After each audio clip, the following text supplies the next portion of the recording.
Coming up on BYU Basketball with Mark Pope, the Cougs' regular season comes to a close with a senior night celebration. Now it's tourney time, and we're looking ahead to Las Vegas with the coach and Matt Haarms next. This is BYU Basketball with Mark Pope, presented by Siegfried & Jensen. And now, your host, the voice of the Cougars, Greg Wrubell. Good evening once again, Cougar Nation, and for the final time this season, sad face emoji. Welcome inside the BYU Broadcasting Building in Provo for our pre-tournament edition of BYU Basketball with Mark Pope. Yeah! Hashtag Pope Show on Twitter. We're all a little bit loose already. Excited to have you with us for this next hour. Coming up on tonight's show, we will recap last week's home court sweep of San Francisco and St. Mary's. We'll preview the WCC tournament, which for BYU tips off next Monday. Cougar Q&A looks at one of our favorites, Brandon Averett. While Deep Blue features Wyatt Lowell. And back for an encore is WCC Defensive Player of the Year, Matt Haarms in studio. But let's start tonight's show by saying hello to BYU head coach Mark Pope. Hello, BYU head coach Mark Pope. This is so fantastic. Isn't it great? Can we do a close-up? Can we come right in here? I got here 1 minute ago. Here's your camera over here. 1 minute ago. And the makeup team got mic'd up, and Jerem took me through the whole show in, 76 seconds. And Jerem thought it couldn't be done. Look at this face. It is a work of art, Greg Wrubell. And we're sitting here in the studio, and the countdown's at like 10 seconds, 5 seconds. I'm like, no, coach, no problem. He'll be in. He'll be in when he gets in. Whenever he sits down, we can do the show. Here you are. I look forward to this every week. I do. Oh, me too. Like, this is so big time. I mean, what Jerem and this whole crew puts together is so fantastic. It's all Jerem. We're really Why blessed. am I even here? Yeah, yeah. Thank you, Jerem. And somehow we got to the end on this thing, too. Like, this is it. It's gone fast. Yeah. I mean, it really does. Doesn't it feel like it's just gone by, like, that fast? Yeah. It's too fast. It makes me sad. I am super grateful. I'm so incredibly grateful we had fans in the stands last week. It just gave it a little bit of connective power that was awesome. And it's March. It is literally March. I mean, how awesome is it that it is March? The greatest month in the calendar year. It was so hard last month to be in March and know it was March and not have the stuff that made it March. Last year, it was all, yeah, my goodness. And to be a year later, what we feel like on the tail end of it, right? We get that sense. Yep. And to know that we're going to have a tournament, and we're going to know that, yeah, BYU is going to be in that tournament, and it's not going to, nothing will replace the way we felt last year, Yep. but it'll go a long way to taking the sting away. Yeah, we got to hang in here for a long time. I mean, Yeah. it can't be a quick entry and exit. We got to make some waves in here, and our guys are super focused on doing it. We took yesterday off with the exception of a lengthy team COVID avoidance meeting. And then the guys had a great practice day, and they were so locked in, and they're so hungry, and they're so excited, and so are we. Let's take a look back at last week with the fans in the stands. There were two games, USF and St. Mary's. First game, we're just going to take a look at some numbers for you.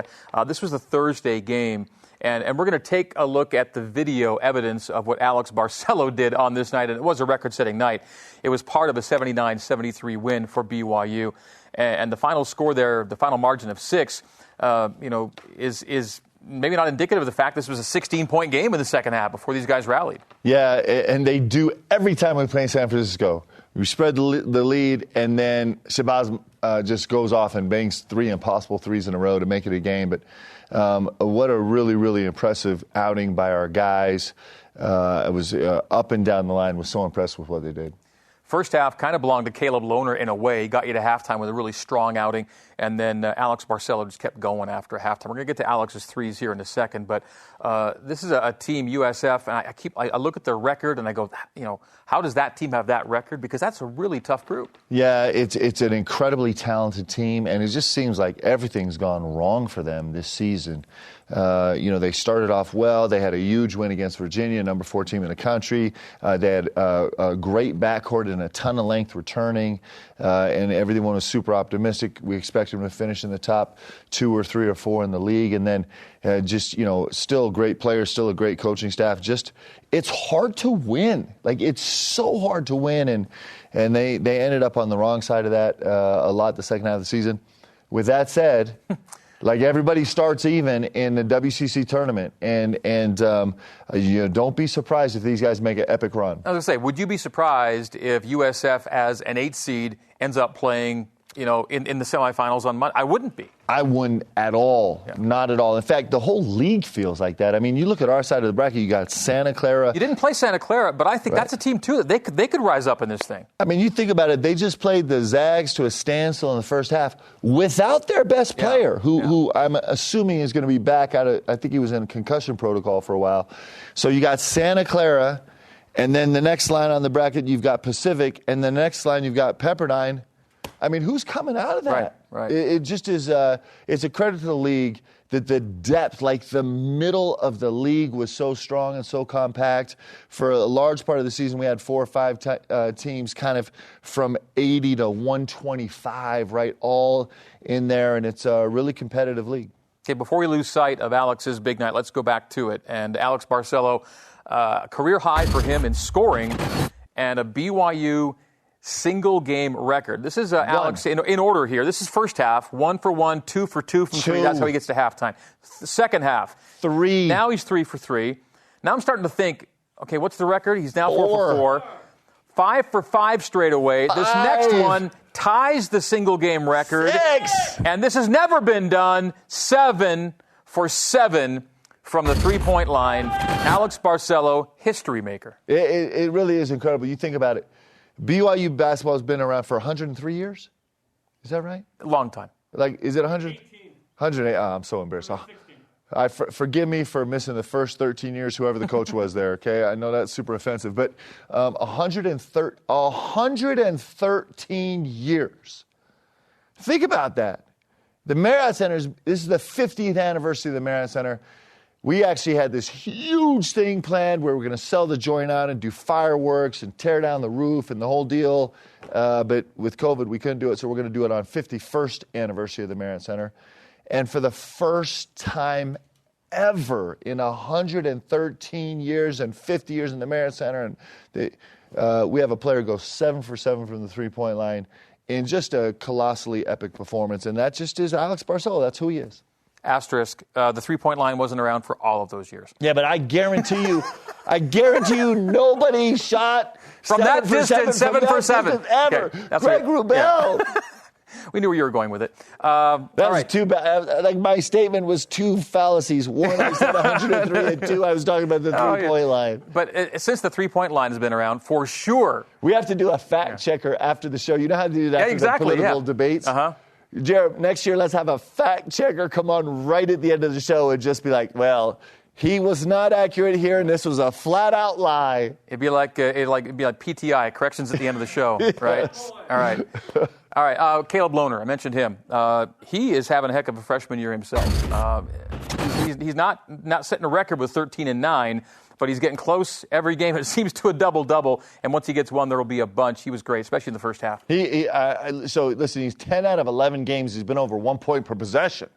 Right now, he's shooting some, I think is he still the number 1 3-point shooting percentage player above 10 threes in league, I think? In league play, yeah. And actually, Trevin may have actually passed him up on that. That's right. Trevin is 15 for 21 in the last 6 games.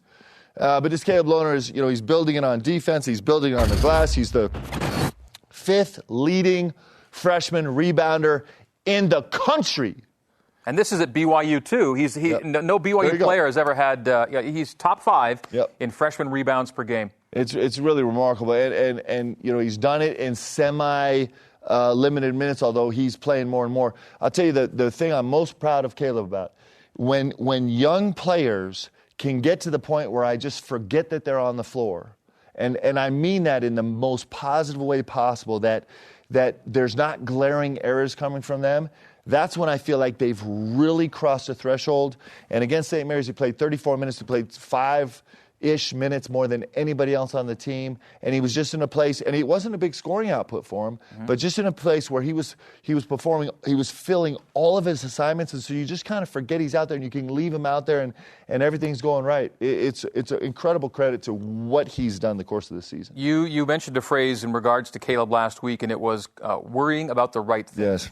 What does that mean to you? Yeah, so it's complicated because it's not what anybody tells you. All the media and all your friends and your agents and your family, and we get consumed by taking shots and making shots, and that's a fickle friend, especially for a young player. And that is actually, when you approach the game and you try and build your game from that part of the game, you are signing up for inconsistency. And Caleb Lohner, but that's where the world pulls us. And Caleb Lohner has been just like his insides have been so pure. He's like, I'm going to build my game on defense and rebounding. And what happens, you build your game on defense and rebounding, you are 10 out of 11 games over 1 point per possession, which is an incredible marker of consistency offensively for a young player. And you get games like he did on the road where he goes 6 for 10 from the three-point line, and all that stuff comes because you've built it on a solid foundation. We can bring gospel principles into this. If you want to think about it at home, this is just the truest principle ever. It's like the wise man. The wise man built his house upon a rock. We all know that. Yeah. You want to sing the next verse? The wise man built his house upon a rock. The wise man built his house upon I knew I would get you to sing there. Anyway, that's the point. And there was a foolish man who built his house upon the sand, and that was not a good deal for him. And so if you think about Caleb Lohner, like, this is a gospel principle that, listen, this game is full of gospel principles. That's all it is. Gospel principles go everywhere. And he has found it in himself to just trust enough to build his game that way. And he's a star right now. He is a star. It's incredible what he's doing. Should we get to St. Mary's? Do you feel like this is like Greg's purgatory, because we are bordering on more like Wayne's World than the coach's show? No, I'm with you. If you're Wayne, I'm Garth, and I'm cool with that. It's right. It's a Canadian flavor. Yeah, absolutely. Mike Myers, Canadian. Okay. Here we go. All right. St. Mary's. Yes. Yes. All right. There was a second game last week. Senior night turned out to be. Yes. BYU and St. Mary's at the Marriott Center, which has been around for a long time. How great was to see Coach Rose in the building? So incredibly great. Looking good. See Coach back in the building. He's doing so good. He just is amazing. So the one guy hitting threes in the first half, or one of them, was Trevin Nell. Had a really nice night. We'll get to that in a bit. And Gideon George, this has proven to be part of his game here. Yep, he is a no fear on the basketball court, and he had a huge night for us. I thought he was bordering on really solid defensively, and he did some really good things on the offensive end, and he's just growing and growing as a player. There you are, reflecting on a first half slugfest. 23-18, just the way we called it. Second half, the seniors got into it. Yeah, you think about Matt Haarms. I think in the two games he had 18 rebounds, averaging 9 a game, which is just a manifestation of his renewed commitment to bring physicality to the game. And then Trevin Nell had a huge game. Matt had 5 blocks. His rim protection, you think about it, we're number 26 rated defense in the country, number 20 ranked offense in the country, which is not uncommon for a BYU team. But for us to be 26, we're the highest ranked, most balanced. We've never had a BYU team in the Ken Palm era with both offense and defense ranked 26 or higher. That high to close together. Yeah, so the biggest jump from last year to this has been defensively, and that's one of the reasons Matt Haarms is your defensive player of the year in the league, is the impact, the overall, not just the block shots, the overall impact he has. And it's really fantastic. I'm really proud of the league for recognizing the impact beyond just the numbers, because as a rim protector, it's not just block shots, but it's also altered shots and intimidated shots and times where you don't roll in the league. And he's allowed us to really change our defensive scheme. He's had a huge impact. So BYU defeats St. Mary's 65-51. 51 points, season low in points allowed for you guys. This is a meaningful number to me. 42 points in a second half against a Randy Bennett defense. His team has not allowed 42 in a second half all year until you guys pulled it off on Saturday. I mean, I think we ended up with 13 assists, which is probably a recent record for us against his teams. And we got off 19 threes and shot really well. I think 11 for 19 from the three-point line.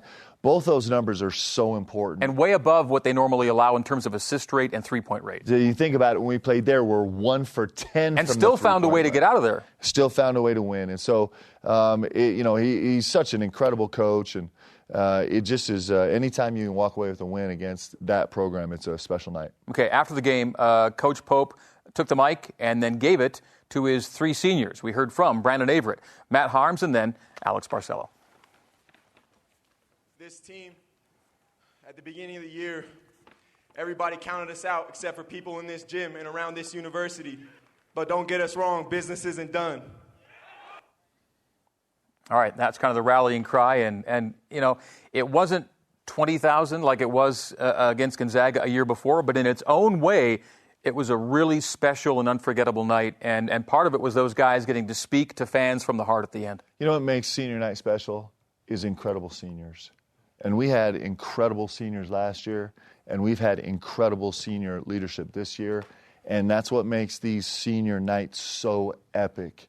It's, a lot of people want to point to a lot of things, but at the end of the day, it's about having incredible senior leaders that represent the team, accomplish great things, and represent the university so well. And we're certainly blessed with these three guys. And another great capper to the month of February, which takes us inside the numbers now, presented by Mountain America Credit Union. BYU is 13-1 in February games under head coach Mark Pope. The only loss of the 14 came against the number one team in the country, the Gonzaga Bulldogs. And so, I guess what people love to say is, peaking at the right time and all that, but there's a magic in finding a team that's still getting better in the month of February. Yeah, and Greg, that's what we talk about all the time is it's all we talked about today.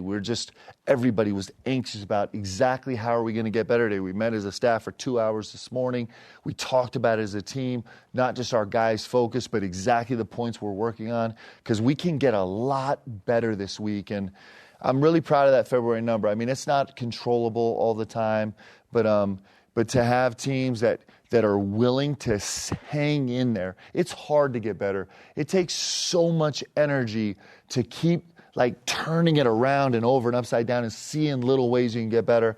But these guys have been committed to it. The guys were last year, and so that results in being really proud of what we've accomplished in the month of February, and now we get a chance finally to translate it to March. As Alex said, business is not done, but we can call the Cougs a lock right now for what they have gotten done going into Las Vegas. The time for a resume check. These numbers all put BYU in a single-digit seed situation. What you see on the right column is last Tuesday night's numbers, with all these numbers that you're looking at on the left. And 1 week later, you see you're up in most of the categories. If you're down, it's only marginal. And top 30 in everything, top 10 in some categories. You're in a really good spot. The metrics like the way you play basketball. Yep, I'm super pleased with where we are. We're just 6 votes shy of being in the AP top 25. The only metric where we can find no success is Andy Katz's Power 36. I just don't understand. We're left out of the Power 36. He tried to grab me for an interview the other day, and I was twisted up about some things in the conference. I'm like, it's not the right time. I think he might be mad at me. How can we not make the Power 36? I expected to be there this week. Andy Katz, I'm calling you out. How can we not be in the Power 36? He does have us as an 8 seed, I think, in his bracket. Yes. Okay, so which technically that would be 32. So we're just saying, Andy, we love you, but the math. We're just looking at the math. Okay, brackets look good too, and it's all shaping up really well. And it means March is here. It's a beautiful time. All right, for your day-to-day Cougar Sports play-by-play watch, BYU Sports Nation with Spencer Linton and Jeremy Jordan. Weekdays noon Eastern, BYUtv and BYU Radio. NFL Draft is approaching. Pro Days coming up. Tomorrow, Zach Wilson joins the guys for his weekly conversation. When we come back, a look at the WCC tournament bracket in Vegas, plus season-ending awards and the season finale of Deep Blue featuring Wyatt Lowell. This is BYU Basketball with Mark Pope.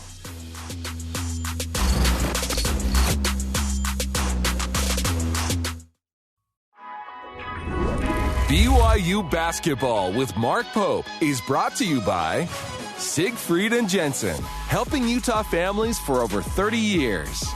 Intermountain Healthcare, always here for you. Mountain America Credit Union, guiding you forward. Smith's, fresh for everyone. And by Deseret News. Love that last shot. Welcome back to BYU Basketball with Mark Pope, presented by Siegfried and Jensen. WCC regular season wrapped up on the weekend. BYU nails down solo second place in the league standings for a second straight season. Until last year, BYU had never been solo second. They lock it down back-to-back years. So we see the traditional record mark on the right, then the AWP this year, a solid margin there between yourself and third place. Yeah, I spent a lot of time complaining about the AWP, but it all worked out in the end, so we're okay. It did. Let's take a closer look now at the weekend ahead as we get to know the foe, presented by Qualtrics, the foes in this case, and the WCC tournament bracket. BYU will play either Pepperdine or Pacific or Santa Clara or Portland next Monday, March 8th, midnight Eastern, on ESPN2 and BYU Radio. So there's your bracket and your ladder. You see who has to beat who to climb up. And again, we just talked about the fact that you wouldn't be surprised if a 7, say, won a few games, or the 8 on the other line won a few games, the way it's been this year. And San Diego's a good team. You know, they're the 9 seed. They only played 13 games this year, and they're a good team. So it's gonna be a free-for-all. It'll be really fun. And a lot of times when it looks like this, it goes exactly as it's seeded. But it clearly, I mean, nobody's going to be surprised if the whole bracket gets blown up.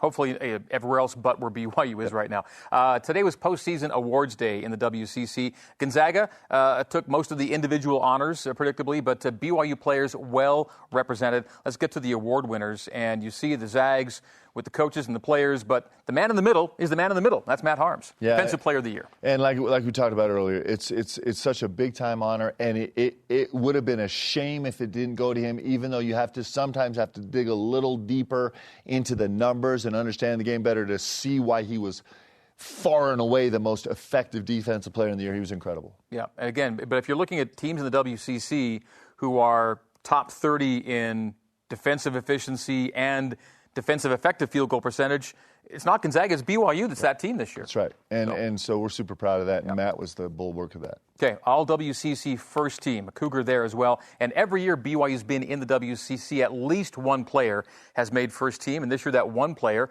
was Alex Barcelo. And a testament to the team is that you all probably, you were so deep that Alex makes sense, but then there were so many other guys that were meritorious as well. Yeah, and Alex really was a foregone conclusion. I mean, there couldn't have been any other possible outcome than for him to be a first-team guy, and he certainly has deserved it.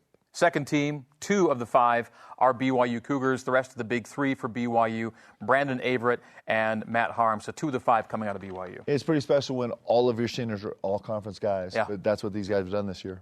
There's an all-freshman team, and Caleb Lohner makes that group. Of course, Jalen Suggs was the foregone conclusion there, but quite frankly, from the start, Caleb Lohner was the way he played this year, too. Yeah, minus maybe the number 1 draft pick in the country. Yeah. Caleb Lohner walks away with this, but obviously Jalen Suggs is a super incredible player, but Caleb's performance this year as a freshman has just been incredibly outstanding. We've mentioned it before, but what Gonzaga has done with multiple wooden watch guys, from start to finish and all the positional awards, it's a special group of talent there.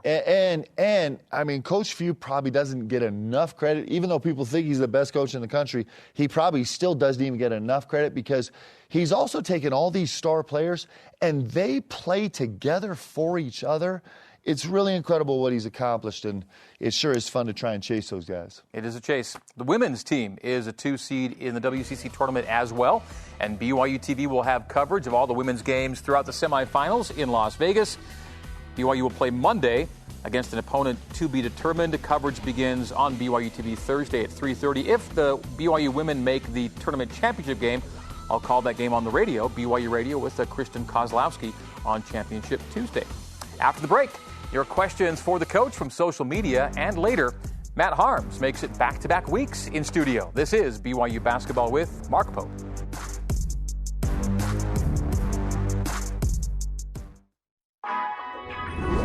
BYU Basketball with Mark Pope is brought to you by Siegfried and Jensen, helping Utah families for over 30 years. America First Credit Union, we're here to help. The BYU Store, official outfitter of BYU fans everywhere. Zions Bank, we haven't forgotten who keeps us in business. And by Qualtrics. Cougars in the pros, presented by Deseret News. Back to Friday for Brandon Davies, 22-8 for FC Barcelona. His new teammate is Pau Gasol. Pau is re-signed with Barcelona. Cool Kyle Collinsworth in Japan, 15-10. Double-double for Mr. Triple-Double. Jimmer doing Jimmer stuff. And today, I watched this game this morning. Live basketball in the morning. The Erie Bayhawks and Yoli Childs with 18-4-3 for his team that's already clinched a playoff spot in the G League. Good for the guys. All right, getting to know you, getting to know all about you. Yes, Julie Andrews once sang it, but we tell you it's Cougar Q&A, presented by Zions Bank. We haven't forgotten who keeps us in business. And tonight, in our Pope Show season finale, we hear from the guys on their teammate, Brandon Averett. Brandon is one of the most humble, hardworking guys that I've met. I would come in the gym early in the morning, he'd be there. Midday, come back to shoot, get a couple finishes in, he'd be there. The dude is small, he's quick, explosive off the dribble.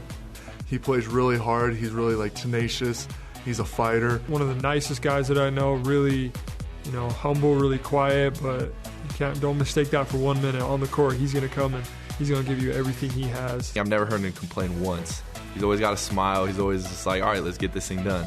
Everyone else is checked out after a day, 2 days, and he's still in the gym getting extra shots, getting extra footwork and stuff like that. He never leaves the gym. He lives here practically. He's pretty shy, he's reserved, but he's kind of a silent killer.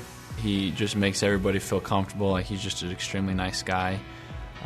But he's also funny. Me and him laugh all the time. Fighter on the court. Guaranteed he's a fighter off the court. I remember, there'd be times where I'd come in the gym late at night and I'd be like, is he still here? What is he doing? Does he live here? I don't think his heart gets too far away from hoops, and because of that, he's going to be a special player for our team this year.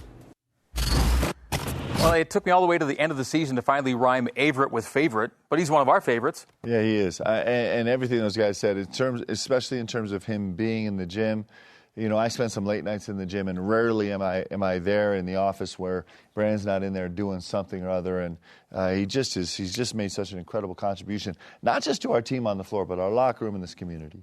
We had seen Randy and Belinda in the Deep Blue feature, and so I knew him a little bit from that. But how cool was it to actually, for me at least, to meet them in person, spend some time with them last week, and get to see them enjoy watching Brandon play in a building with fans, and then hang out with them for our post-game interviews. And it was just a real delight last week. One of the things that people maybe missed about the implications of COVID is that we actually haven't been able to have these families as much as they would have come had it been a normal season. And so it was the first time we had the whole family here, and it was just awesome. Let's get to Q&A for you now. It's presented by Smith's, by the way, fresh for everyone. Question 1. Before we do this, yeah, did we catch the reference to Julie Andrews?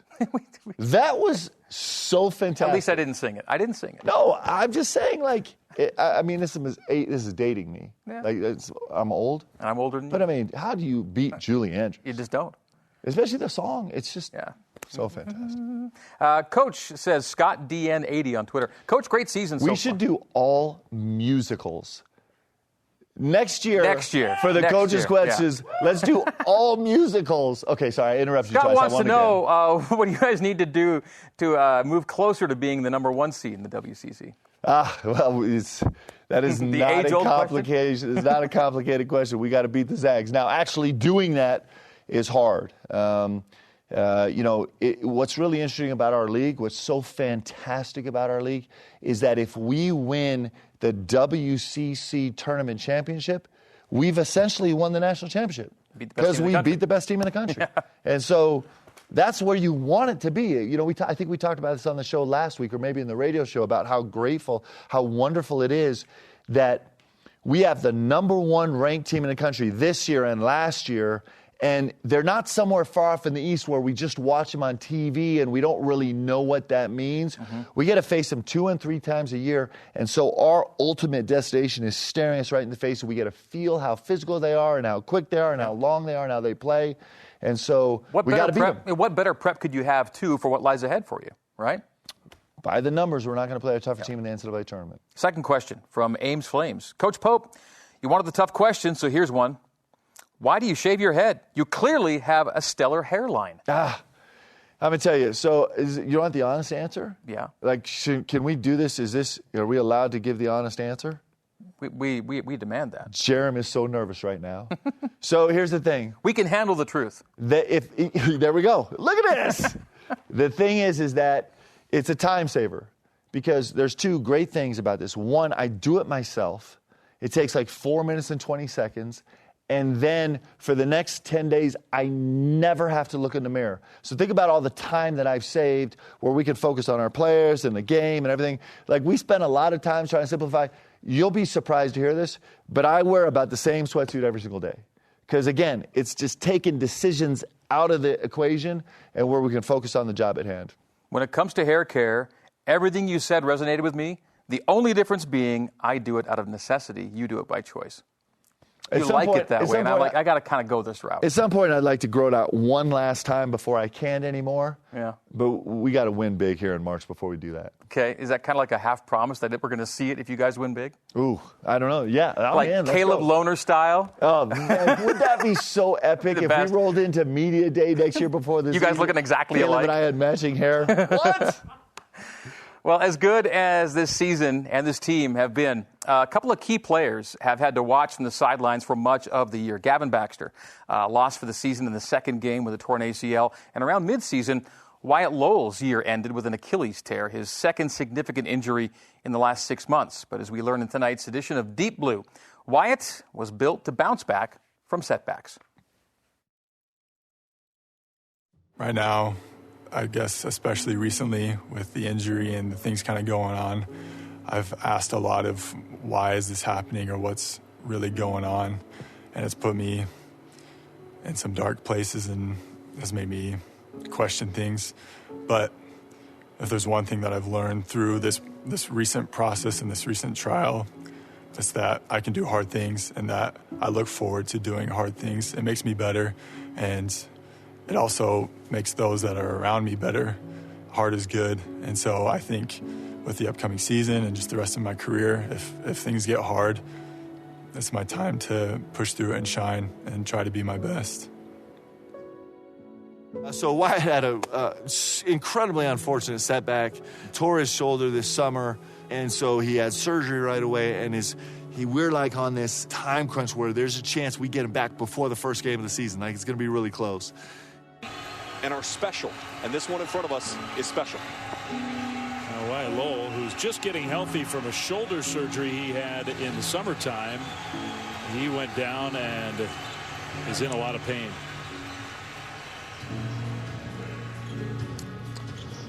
He's a player that they think can really mature into being a significant part. WAC Freshman of the Year when he's at Utah Valley, and don't like the way he grabbed the back of that ankle.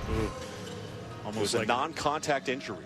I remember the first injury when he hurt his shoulder, and he called and said, my shoulder hurts, it doesn't feel right, and you obviously think, oh, okay. And then they said it's torn, and I remember thinking, you'll be all right. It won't be that bad. And Coach Pope called, and he was like, no, this is a setback, and I didn't understand what it was. To watch how hard he worked during his redshirt year, which was impressive. He got big and strong, and he worked so hard. And then to see all of a sudden the shoulder, and then it just kind of slowed everything down. And then you feel like you're not part of the team because you can't be with them as much. And we were sitting here and watching the Gonzaga game, and he fell. I thought, oh no. When you get injured, you feel like you feel stuck because you can't get better on the court, and you can't shoot, and you can't do all these things that what basically is your identity as a basketball player. The thoughts and the emotions that you can have just sitting on your couch, watching your team play, or I put in all this work for 2 years now, and I still haven't really played, it feels like, and so it's just like, it's hard. There's a lot going on beneath the surface that I don't think a lot of people can sympathize with unless they've really done it. Man, you can't make this stuff up. 2 injuries this quickly. The world's crashing with COVID. You just sat there and you felt so bad for him because you know there are worse things that could happen in life. But at the same time, to have it happen so closely. But I know he'll get through it. He has to, he will, he wants to, and I'm so excited to watch him do it in whatever capacity that turns out to be. Be proud of him. My mom and my dad are hands down the most amazing people in the world. They've just done so much for me, and I'll forever be grateful for them. And I can go on with the rest of my family, my grandparents, my siblings. I feel like I've been blessed with the best family in the world, and so I can just never say enough good things about them. Some say it's a little fragile. I think it's French. Some scripture study. Recently, I got engaged to the most amazing person in the world. He's very good at keeping me focused on what's important in the long run. He's a very eternal perspective, which I think has helped a lot with both his shoulder and his foot. So it's hard, and these things aren't easy, but he's very positive. But I do love competing with him too. I love beating Wyatt, so it's one of my favorite things. Just kidding. My goals are just with basketball and my physical body just to get a little better every day, get pumped for our wedding, and that's going to be the biggest moment of our lives combined. And after that, who knows? But I do know, just every day, our goal is just to get a little better every day and love each other and take care of each other while we're doing it.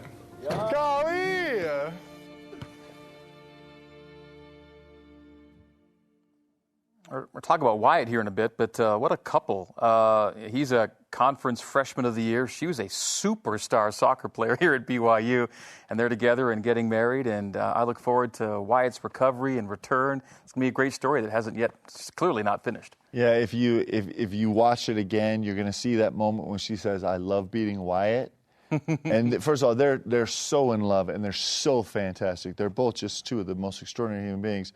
But they both kind of look at each other, and they look ahead, and you can see Wyatt is smiling, but he's kind of gritting her teeth, and she's doing the same. They are going to compete. Super competitive. It's awesome. And you're right. I mean, Greg, you said the most important thing is that this Deep Blue is like a halftime Deep Blue. Yeah. And it's going to be really fun to see when his, close to the end of the game, Deep Blue comes through, where he's on the other side of this and crushing it. Well, I know so many people out there in Cougar Nation look forward to that part of the show. When the Deep Blues come out, then they get to see them again on social media. And we give you all the Deep Blues at BYUtv.org/deepblue, or you can search for it on the BYU TV app. So many great stories being told and really resonating with a lot of people. And we're just happy to bring it to you. A great production team, and again, great stories to tell. It is. I know we have to go, but I'm going to tell you, there is nothing like these Deep Blues in all of college athletics in terms of an in-house production. And our team does such an amazing job telling these young people's stories. It's magic, and it's exclusive to BYU, and it's one of a million things that make this place so special. We're so grateful for all the incredible work that goes into that. Amen. On the latest BYU Sports Nation right now, Kiki Solano talks about 3 bounce backs, 2 new helmets, and 1 epic comeback. Watch it on the BYU-SN social media platforms. Coming up, Matt Haarms is back in studio to lead us into tournament week. This is BYU Basketball with Mark Pope.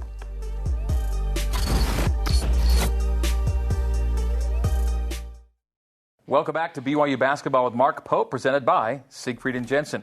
Well, among last Saturday night's senior night commemorations was a special presentation, a check for more than $435,000 raised by the Dunk on Cancer campaign. Coach Pope, what can you tell us about this? Yeah, so this is just incredible. So the Simmons Center for Cancer Research at BYU, it funds students to go out and do cancer research and then continue their research after school. It's an amazing program, and for the second straight year, they've raised over $400,000. Leanne incredibly active in the process, and as well as a ton of people here at BYU's campus. And we're so grateful to all the donors that have made this possible. This is actually taking tangible, real steps towards finding cures to cancer. And so it's unbelievable, and we're just so grateful for everybody that contributed. I thought it was great, too, that Coach Rose and Cheryl were in the building to see that as well. They were a big part of that effort as well when they were. Absolutely, yeah. And everybody, I mean, all of us have been affected by cancer in one way or another. So, the next thing that's coming up is the Rexy League Global Run, which actually started March 1st. And if you want to jump on there and join in there for a small registration fee, you can be a part of that. And all of that money also goes to Simmons Center for Cancer Research. Well done. Matt Haarms is the second tallest player in BYU history, as it turns out, but he's much more than just that. He's a rim protector, shot blocker, leader, and clearly an energy guy. And he's the final guest of the Pope Show this season and back after last week, so it's encore time. Hello again, Matt. Good to be here. Good to have you back. Congratulations on being the WCC's Defensive Player of the Year. A one-year stop in the league, and you take some hardware home with you. Congratulations. It feels awesome. I'm just super happy. I didn't really expect the award. I think there's so many great players in this conference that I feel like we have such a team mentality about the way we play that I didn't really expect that many individual awards, but just to take one home is really special for me.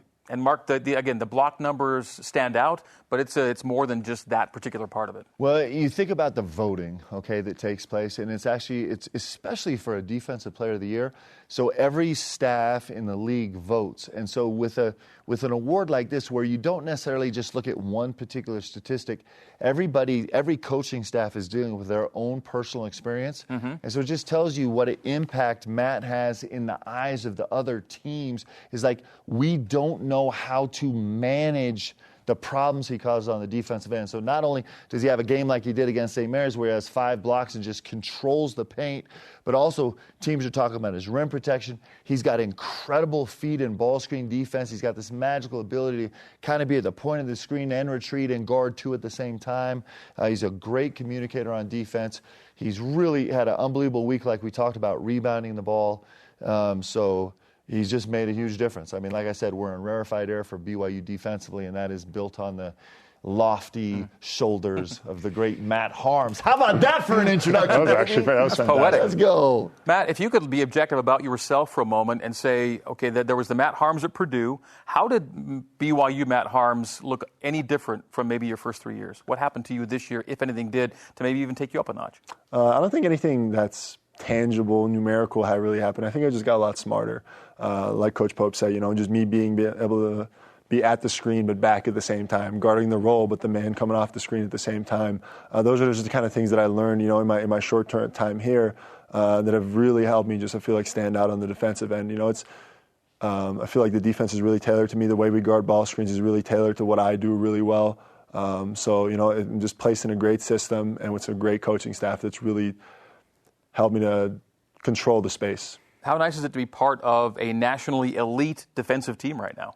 It's awesome. I love being part of elite defensive teams. It's easily the end of the floor that I enjoy the most. If you see me score, I'm like, okay, I scored. Great, we scored. I know everyone can score, but when I block a shot or when we get a key defensive stop, when Rich Harvard takes a charge, that's when I'll be at my most excited, because I just think that's sometimes overlooked by the fans. Sometimes the fans, they often don't appreciate great defense. But I remember, those games probably 3 years ago. There was a game, Wisconsin-Virginia. And I watched that whole game, and everyone was like, oh, this is boring. It was like 50-50. I was like, this is awesome. St. Mary's game, 23-18 after the first half. I'm like, this is great. This is the best. Those are the games I just love being in. If it's okay to ask about one offensive stat, it's at the free throw line.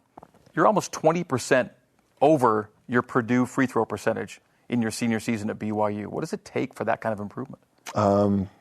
Just confidence. It's really, really weird, but you think free throws it's reps, but at some point it just becomes mental. I think you see that with a lot of, they always talk about certain NBA players like an Andre Drummond, the guy that shot like 30% one year. The form is there, everything was there. That was how it was for me. Everything was there, but the confidence just wasn't there.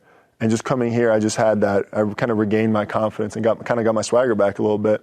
I know that I'm able to shoot that. I know I'm good at it. They go in practice. They go in when I shoot by myself. So it was just kind of that confidence. And a big part of me coming here was regaining my confidence. Yeah. Senior night. We talked a lot about it on senior night. Now that you look back on that evening and the way it turned out, anything better than that? I mean, wow. Yeah, wow. I mean, that's all I could say, honestly, about it. Wow. It was just such a special evening. You know, I'm still mad at you, Coach Pope, for putting the microphone in my hands. I would have prepared something for Cougar Nation if I was aware that I was going to speak.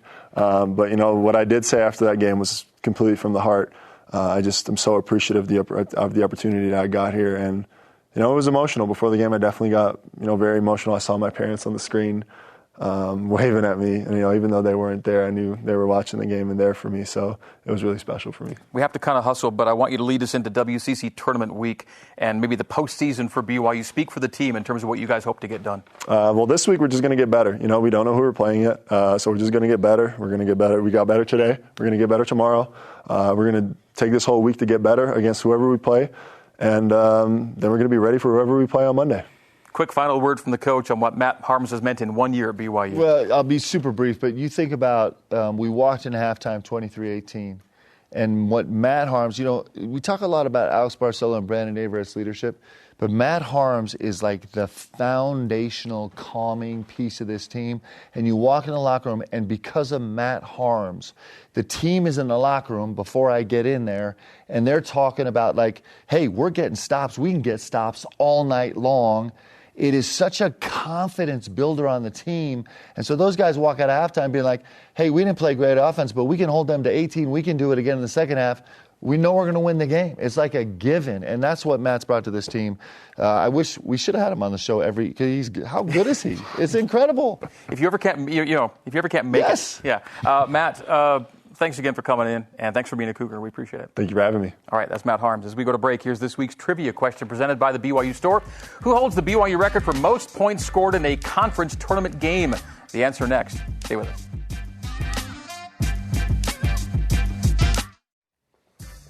Trivia time. Who holds the BYU record for most points scored in a conference tournament game? Sometimes you go, it's got to be Jimmer, and yeah, it's one of those nights. Jimmer, 52, that game against New Mexico in Vegas 10 years ago. Well, tonight's show is our final one of the season. And even though we did the whole year without any fans in our studio audience, we still tried to have a good time. And I think we succeeded. I wanted to be here on this show with you for the next 7 years. Greg is going to have hair.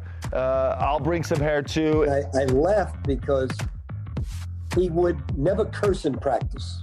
We're doing a great job guarding the post right now. A great freaking job.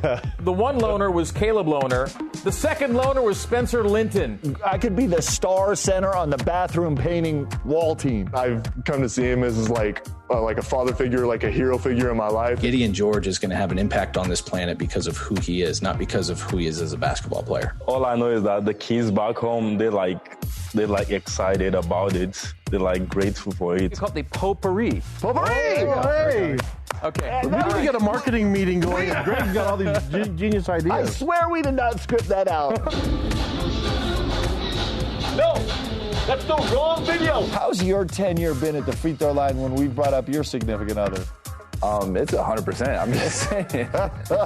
The dude loves his fast food, but he still cannot gain any LBs to save his life. The very first ever limited edition Matt Haarms growth chart. And one thing that's really, really special about our team is every single person on the team is weird. No, Greg, I'm going to watch you talk. I'm going to read your lips right now. Go ahead. I got this. Pope, congrats on joining the Headband Gang. Excited to have you part of the family. Trevin Knell, Mr. Ladies Man. On the court, he's a shooter. Off the court, he's also a shooter. We should do something like BYU basketball with Pope and Rubes. Look at this. This happened during the show. I kind of like it. It's got some juice. These two, Trevin and Caleb, have had an issue, a beef with each other for a long time. Every single member of the guest audience gets a free car! That was a special night. They were so excited. Yes. That's our year. That's awesome. Isn't that crazy? We got to the end of it, and when this thing started, who knew what it was all going to, turn out to be? And it's been a special season in every possible way, and we hope it even gets more special in the weeks to come. We talked about this on the radio show. it just makes you so full of gratitude. In the context of last season and how it ended, and then all the turnover and everything we went through, and the fact that we got to play 24 games, and the fact that we got to, come on, you talk about gratitude. I'm grateful for Jarom Jordan that he can turn this over in just a few minutes. All right, for Wayne, I'm Garth. And for Matt Haarms, too. That's going to do it for this season of the Pope Show. For all those guys, have a great week. Let's go Cougs. Let's go Cougs.